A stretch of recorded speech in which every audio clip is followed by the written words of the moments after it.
Ok, eu vou retomar a aula passada de um dado ponto.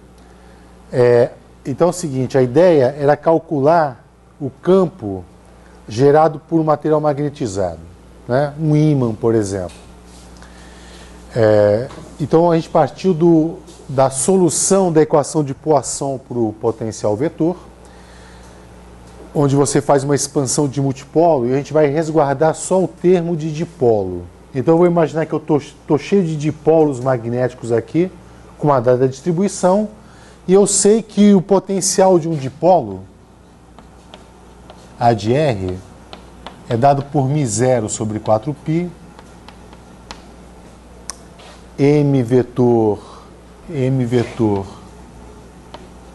é R sobre módulo de R ao quadrado. Essa expressão aqui é quando eu tomo o dipolo na origem e aí calculo o potencial num dado ponto P. Correto?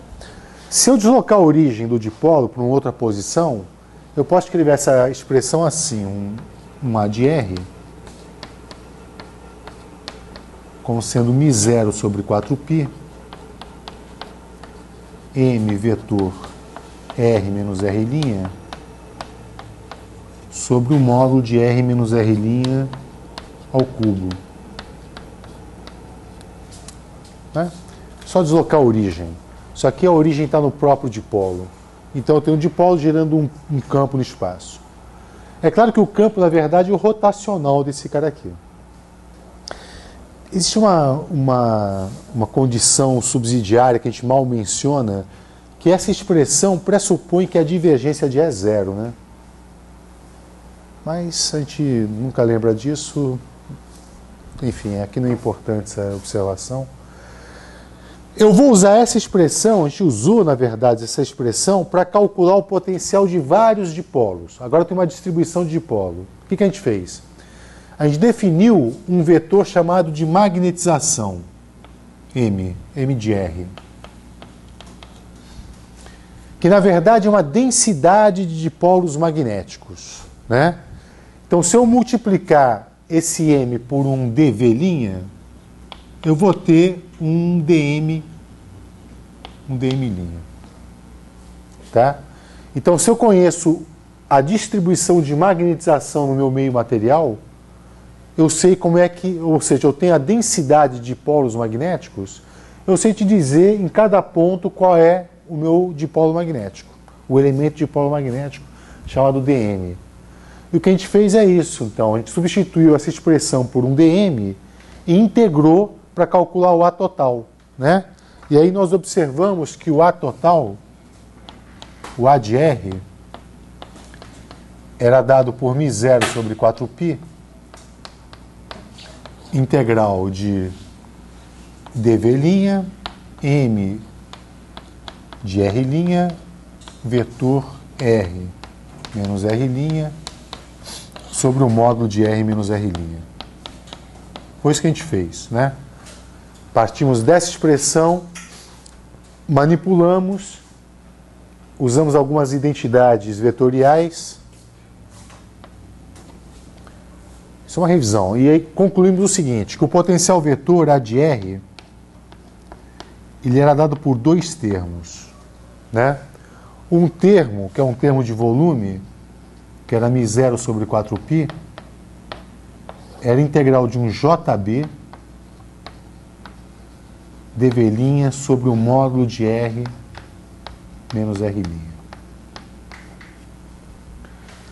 E o outro termo de superfície era dado por μ0 sobre 4π, um KB ds sobre o módulo de R menos R'. Essa integral você realiza sobre o volume do magneto e essa integral você realiza sobre a superfície do magneto. Tá? Então, a gente chamou isso aqui de correntes ligadas ou corrente de magnetização volumétrica e superficial. E a definição dessas quantidades em termos do M eram as seguintes: o JB era o rotacional de M. E o KB é, na verdade, M vetor N. Em analogia ao que nós fizemos com o material polarizado, né? Você lembra que a gente definiu cargas de polarização, densidade volumétrica de cargas de polarização e densidade superficial de cargas de polarização. É a mesma analogia, né? Existe uma dúvida, a gente vai discutir daqui a pouco, se isso aqui seriam correntes de verdade, correntes macroscópicas na superfície ou no interior do material, ou se é apenas uma forma de construir uma teoria para que o potencial se assemelhe àquela expressão geral dos potenciais, né? Que está aqui. Porque você lembra, quando eu tenho um fio por onde passa uma corrente elétrica, o potencial era dado com uma expressão como essa aqui, não é? Só que aqui tinha o J livre. J livre eu chamo de um J de correntes mesmo, uma corrente de elétrons, por exemplo. Então, para colocar o potencial vetor numa forma parecida com aquela que nós já havíamos desenvolvido, é que se define esse tipo de corrente. Densidade de corrente ligada, volumétrica e superficial. Por exemplo. Então, um exemplo. É um exemplo do livro.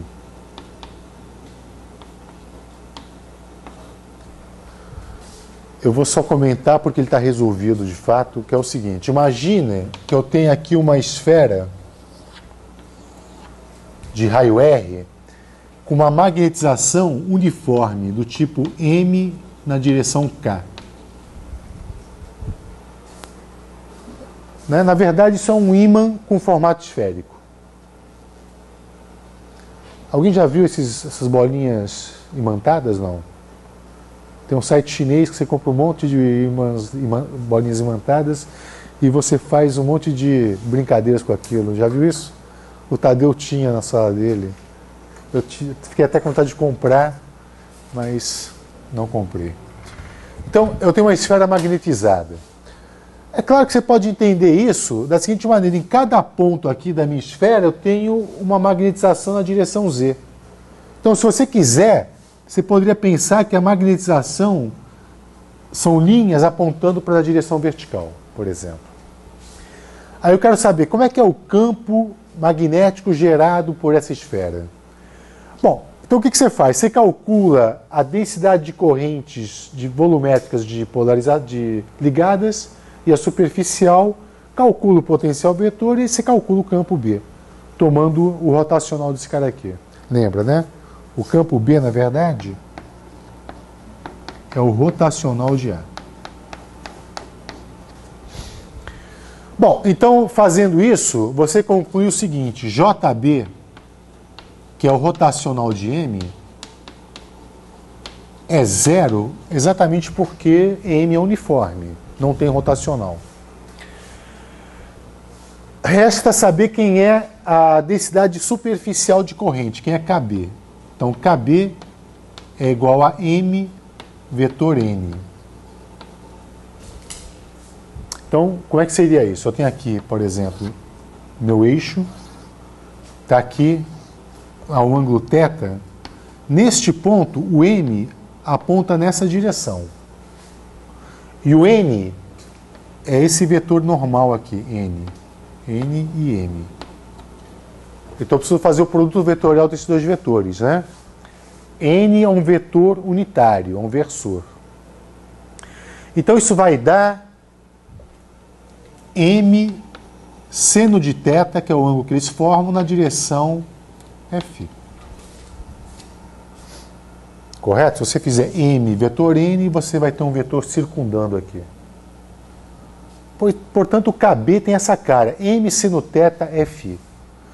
No entanto, eu acho que você lembra, nós resolvemos um problema de uma superfície metálica com uma densidade de carga sigma girando com uma velocidade angular ômega. Lembra desse problema? Está resolvido aí no livro. E naquele caso, então lembrando,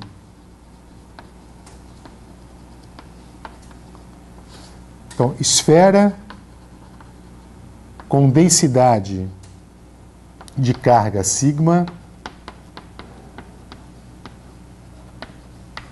girando com velocidade ômega uniforme.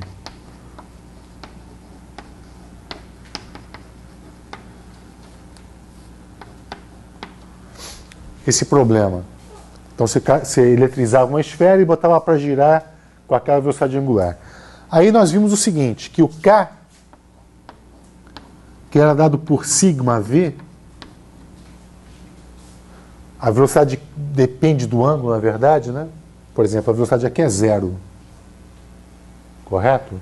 Então isso aqui dava algo como sigma R ômega seno de θ na direção φ.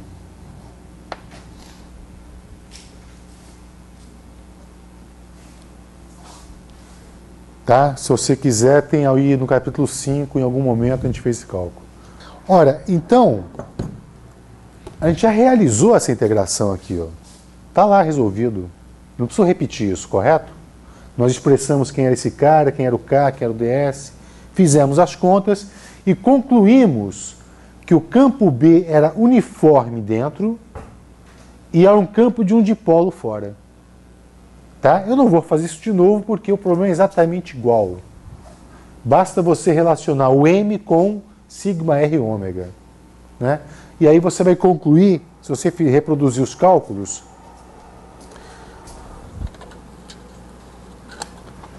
que o campo desse objeto ele é uniforme dentro e um dipolo fora.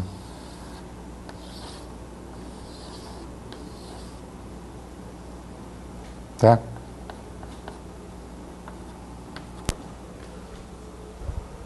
Eu até perguntei para você, agora tudo se torna mais claro. Essas linhas são fechadas mesmo ou não?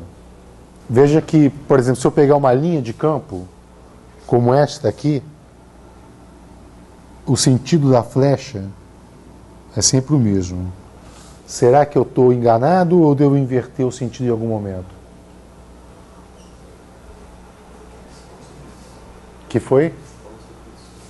Isso, então, por favor. Aham.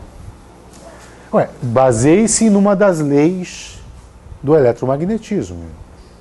Por exemplo, a lei de Ampère, que é a lei circuital. Não é a lei circuital? O que diz a lei circuital de Ampère? Que a integral de linha de BDL deve ser igual ao quê? A corrente que atravessa a superfície. E, de fato, esta superfície aqui, existe uma corrente atravessando ela. Se você imaginar que, de fato, esse cara está girando, tem cargas atravessando ali, então tem corrente elétrica sim.